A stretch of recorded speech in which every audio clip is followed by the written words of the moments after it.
ಬಸವನ ನಾಡು ಶರಣರ ಬೀಡು ನಾಡು ನಮ್ಮದು. ಬಸವನ ನಾಡು ಶರಣರ ಬೀಡು ನಾಡು ನಮ್ಮದು. ಏನೇ ಬರಲಿ ಬಸವನ ಮರೆತು ಬದುಕಲಾಗದು. ಬಸವನ ಕರುಣೆಯಿಂದ ಜಗವು ನಗುತ್ತಲಿರುವುದು. ಬಸವನ ಸ್ಮರಿಸುತ್ತಿರುವುದು.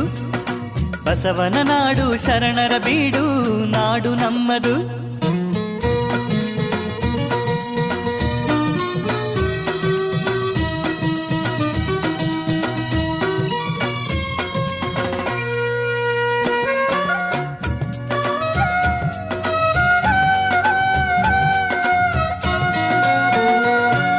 ಕಾಯಕದಲ್ಲಿ ಕೈಲಾಸವನು ಬಸವ ಕಂಡನು.